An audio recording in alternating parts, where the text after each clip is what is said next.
క్రీస్తునందు మీకందరికీ శుభం. రండి, నేటి సందేశం దేవుడు మనకనుగ్రహించిన గొప్ప వరం. ప్రార్థన చేసుకుందాం. ప్రేమగల తండ్రి, ఈ రోజున నీవు మాతో మాట్లాడబోతున్నావు. మేమెంతో ధన్యులం. నీవు చెప్పిన మాట ప్రకారం చేస్తామని మరి ఒకసారి నీ సన్నిధిలో మనవి చేసుకుంటూ, నీవు మాతో మాట్లాడుతూ ఉండగా నీ ఆత్మ సహాయము మాకు దయచేయమని, మమ్మల్నందరినీ దీవించుమని, ప్రతి ఒక్కరి అక్కరను నీ వాక్య సమృద్ధిలో నుండి తీర్చుమని యేసు నామమున ప్రార్థన చేస్తున్నాము తండ్రి. ఆమేన్. సోదరీ సోదరులారా, గత పాఠంలో మనం షేము వంశావళి గదు చెప్పుకున్నాము. షేము 100 ఏండ్ల వాడై జలప్రవాహము గతించిన 2 ఏండ్లకు అర్పక్షదును కన్నాడు. ఆ తరువాత 700 ఏండ్లు బతికి కుమారులను కుమార్తెలను కన్నాడు. నాహోరు తన 29వ ఏట తెరహును కన్నాడు. తరువాత అతడు 119 ఏండ్లు బతికి కుమారులను కుమార్తెలను కన్నాడు. తెరహుతో ఆరంభమైన ఈ వంశరేఖను గమనించండి. తెరహు 70 ఏండ్లు జీవించి అబ్రాహాము, నాహోరు, హారానులను కన్నాడు. గమనించాలి, ఇక్కడ అబ్రాహాము పేరు చెప్పబడింది. షేముతో ఆరంభమైన ఈ వంశరేఖ బైబిలు అంతటి గుండా ప్రసరిస్తుంది. ఈ సరళ రేఖ యేసుక్రీస్తు శిలువ అనే బిందువును కలుసుకుంటుంది. ఆదికాండం 11వ అధ్యాయం 27 నుండి 31 వచనాలలోని వంశానుక్రమణికను జాగ్రత్తగా వినండి. తెరహు అబ్రామును, నాహోరును, హారానును కన్నాడు. హారాను లోతును కన్నాడు. హారాను తాను పుట్టిన కల్దీయుల ఊరు అనే పట్టణంలో తన తండ్రి అయిన తెరహు కంటే ముందుగా మృతి చెందాడు. అబ్రాహాము, నాహోరు పెండ్లిళ్లు చేసుకున్నారు. అబ్రాము భార్య పేరు శారై, నాహోరు భార్య పేరు మిల్కా. ఆమె మిల్కాకు, ఇస్కాకు తండ్రి అయిన హారాను కుమార్తె. శారై గొడ్రాలు, ఆమెకు సంతానం లేదు. తెరహు తన కుమారుడైన అబ్రామును, తన కుమారుని కుమారుడు అనగా హారాను కుమారుడైన లోతును, తన కుమారుడైన అబ్రాము భార్య అయిన శారయిని అనగా తన కోడలిని తీసుకొని కనానుకు వెళ్లడానికి కల్దీయుల ఊరు అనే పట్టణంలో నుండి వారితో కూడా బయలుదేరి హారాను వరకు వచ్చి అక్కడ నివసించాడు. తెరహు బతికిన రోజులు 205 ఏండ్లు. తెరహు హారానులో మృతి చెందాడు. ఈ మాటతో 11వ అధ్యాయం సమాప్తమవుతుంది. ఇక మీదట అబ్రాహాము జీవితగాథను అధ్యయనం చేస్తాము. దీనితో బైబిలు చరిత్రే కొత్త మలుపు తిరుగుతుంది. బైబిలులోని మొదటి 11 అధ్యాయాలు ఒకవైపు, 12 నుండి 50వ అధ్యాయం వరకు మరోవైపు. మొదటి 11 అధ్యాయాల కాలం 2000 సంవత్సరాలు. ఆ తరువాతి 39 అధ్యాయాలకు పట్టిన కాలం 350 సంవత్సరాలు మాత్రమే. ఇప్పుడు 12వ అధ్యాయం వినండి. అబ్రామును దేవుడు పిలిచాడు, వాగ్దానాలిచ్చాడు. అబ్రాహాము దేవునికి ఎంతో విధేయుడు. అడపాదడపా కొంచెం తొట్టిల్లినా అబ్రాహాము విశ్వాసం ఎంతో ఆదర్శప్రాయమైనది. ఇక ముందు సంఘటనల కంటే వ్యక్తుల వృత్తాంతం ఎక్కువగా చెప్పబడింది. ఈ వ్యక్తులలో అందరూ గొప్పవారేమీ కాదుగాని అందరూ దేవుని చిత్తము నెరవేర్పులో ప్రాముఖ్యమైన వారే. ఆదికాండంలో 4 వ్యక్తుల చరిత్ర ఎక్కువగా ఉంది. మిగతా గ్రంథాల్లో ఎందరెందరో వ్యక్తులు కనిపిస్తారు. ఇంతవరకు జరిగిన సంఘటనల్లో దేవుడు మానవజాతిని ఉద్దేశించి చేసినది, దేవుని తీర్పు విధానం చెప్పబడింది. ఆదాముతో దేవుడు మాట్లాడాడు, అలాగే అబ్రహాముతో దేవుడు మాట్లాడాడు. మరెవరికీ అంతవరకు దేవుని ప్రత్యక్షం ముఖాముఖిగా కలగలేదు. అయితే ఇప్పుడు 12వ అధ్యాయం మొదలుకొని దేవుడు సంఘటనల ద్వారా కాదు, వ్యక్తులతో పనిచేస్తాడు. ఇప్పుడు అబ్రాహాము అనే వ్యక్తి మనకు కనిపిస్తున్నాడు. అతని ద్వారా ఒక గొప్ప జాతి ఆవిర్భవించబోతున్నది. అబ్రాము విశ్వాసవీరుడు. ఆ తరువాత అతని కుమారుడు ఇస్సాకు ప్రియకుమారుడు. అతని తరువాత యాకోబు. దేవుడు ఏర్పరచుకున్నవాడు తండ్రి క్రమశిక్షణలో అనగా దేవుని క్రమశిక్షణలో రూపొందిన సేవకుడు. ఆ పిమ్మట యోసేపు ఎంతో శ్రమబాధితుడు, చివరికి ఉన్నతమైన పదవికి హెచ్చింపబడిన వ్యక్తి.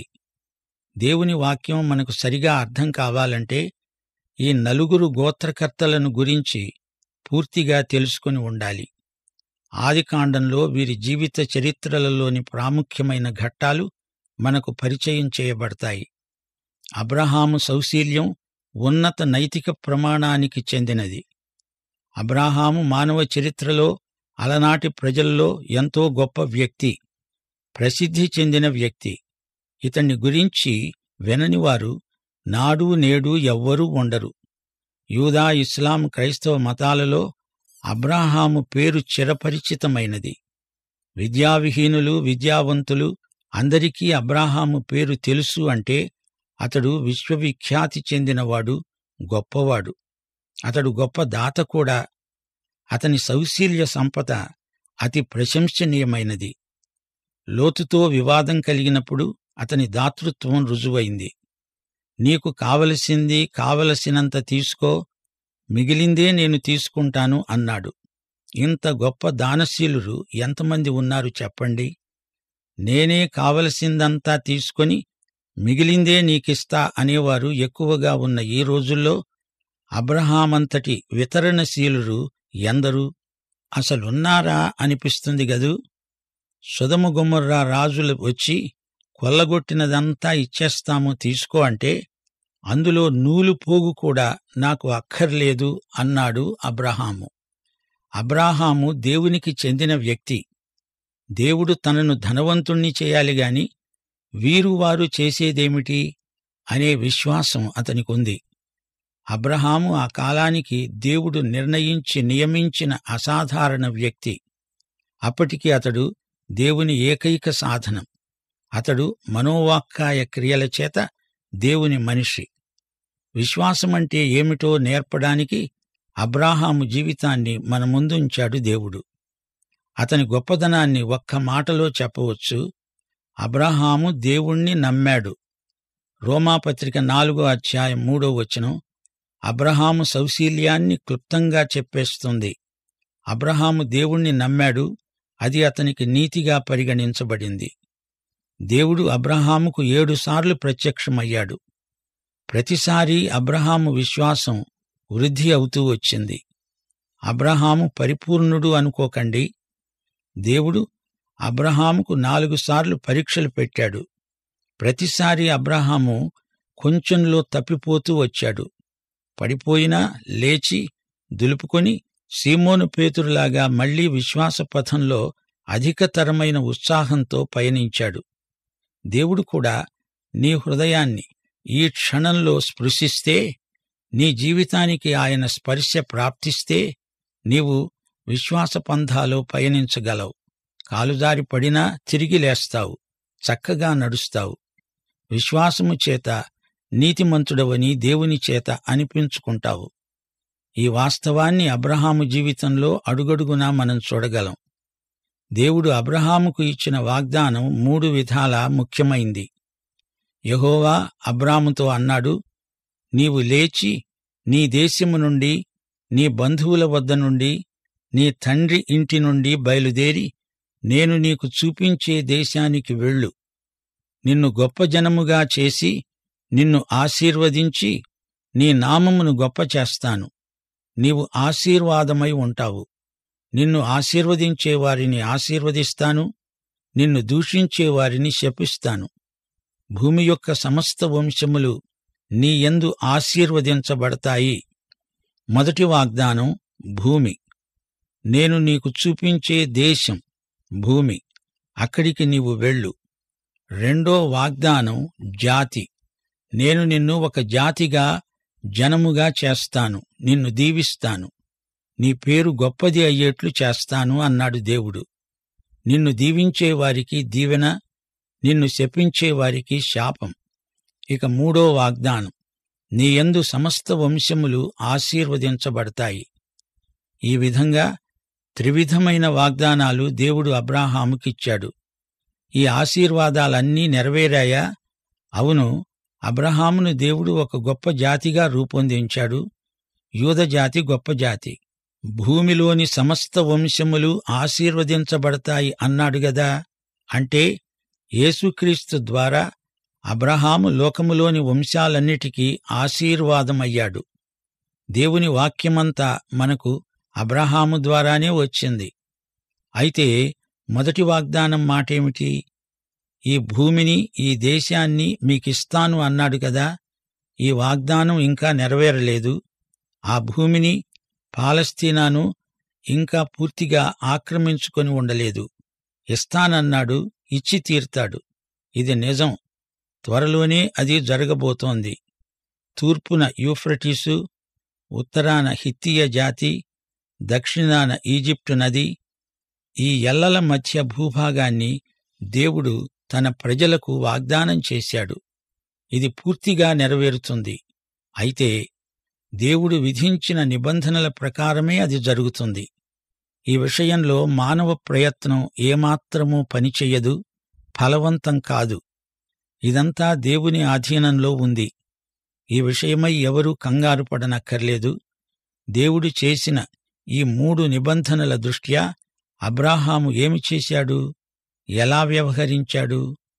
12వ అధ్యాయం 1వ వచనంలో యెహోవా అబ్రహాముతో మాట్లాడాడు. కల్దీయుల ఊరు అనే ప్రదేశంలో ఉండగా దేవుడు అబ్రాహామును పిలిచాడు. స్తెఫను తన ప్రసంగంలో ఈ విషయం ప్రస్తావిస్తూ అన్నాడు. అపొస్తలుల కార్యములు 7వ అధ్యాయం 2 నుండి 4వ వచనం వరకు, మన పితరుడైన అబ్రాహాము హారానులో కాపురముండక మునుపు మెసొపొటేమియాలో ఉన్నప్పుడు మహిమగల దేవుడు ప్రత్యక్షమై అన్నాడు, నీవు నీ దేశమును నీ స్వజనమును విడిచి బయలుదేరి నేను నీకు చూపించబోయే దేశానికి రా. అప్పుడతడు కల్దీయుల దేశాన్ని విడిచి పోయి హారానులో కాపురమున్నాడు.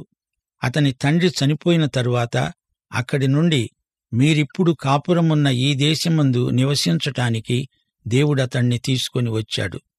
అబ్రహాము దేవుని పిలుపునకు విధేయుడయ్యాడు. తన తండ్రి ఇంటిని, అతని వృత్తి వ్యాపారాన్ని, ఊరు ప్రాంతమందలి నాగరికతను అన్నీ విడిచిపెట్టి తాను ఎక్కడికి వెళ్తున్నాడో తెలియకుండానే బయలుదేరి వెళ్ళాడు. అయితే అబ్రాహాము చూపిన విధేయత సంపూర్ణమైనది కాదు. తన తండ్రి అయిన తెరహును వెంటబెట్టుకు వెళ్ళాడు. దేవుడు ఏమన్నాడు? నీ తండ్రి ఇంటిని విడిచిపెట్టు అంటే తండ్రిని తీసుకువెళ్లమనా? కాదు. తన దేశాన్ని, బంధువులను, బలగాన్ని పూర్తిగా విడిచిపెట్టాలని దేవుని ఆజ్ఞ. యెహోషువ 24వ అధ్యాయం 2వ వచనం. ఇశ్రాయేలీయుల దేవుడైన యెహోవా చెబుతున్నాడు, ఆదికాలము నుండి మీ పితరులు అనగా అబ్రహాముకు, నాహోరుకు తండ్రి అయిన తెరహు కుటుంబీకులు యూఫ్రటీసు నదికి అవతల నివసించి ఇతర దేవతలను పూజించారు. అబ్రాహాము విగ్రహారాధికుడు. దేవుడు అబ్రాహాము అనే వ్యక్తితో ఒక జాతిని ఏర్పరచి వారి ద్వారా తన సంకల్పాన్ని నెరవేర్చుకోవాలని ఉద్దేశించాడు.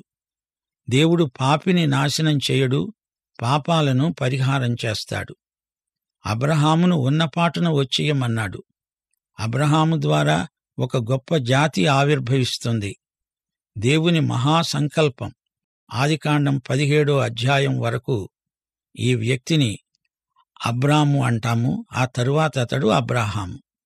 యెహోవా తనతో చెప్పిన ప్రకారమే అబ్రాము వెళ్ళాడు. లోతు అతనితో కూడా వెళ్ళాడు. అబ్రాము హారాను నుండి బయలుదేరినప్పుడు 75 ఏండ్ల ఈడు గలవాడు. అబ్రాము దేవుని మాటకు విధేయుడయ్యాడు. దేవుడు చెప్పినట్లే చేశాడు.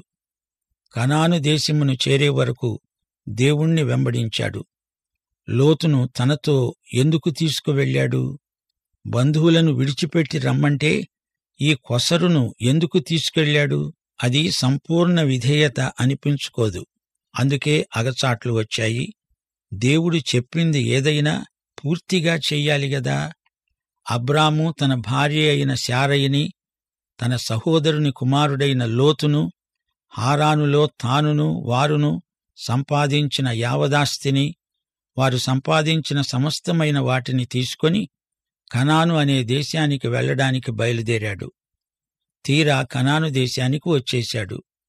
భార్య అయిన శారయి అతనితో ఉంది.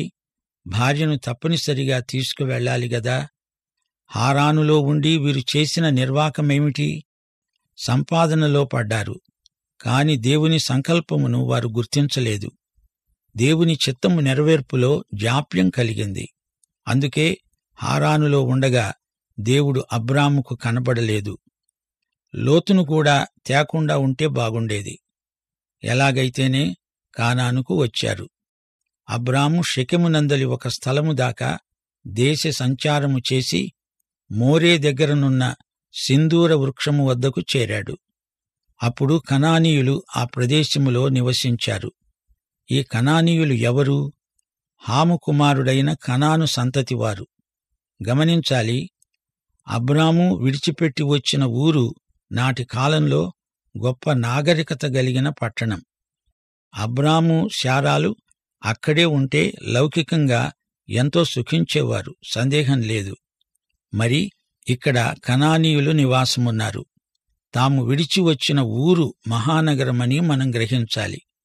అయితే ఇక్కడ కనానీయులు మోటు మనుషులు, అనాగరికులు. తన గ్రామాన్ని వదిలి అబ్రహాము రావడం గొప్ప త్యాగం. అబ్రాము ఏదో బ్రతుకుదెరువు కోసం వచ్చినవాడు కాడు, దేవుని ఆజ్ఞను బట్టి వచ్చినవాడు.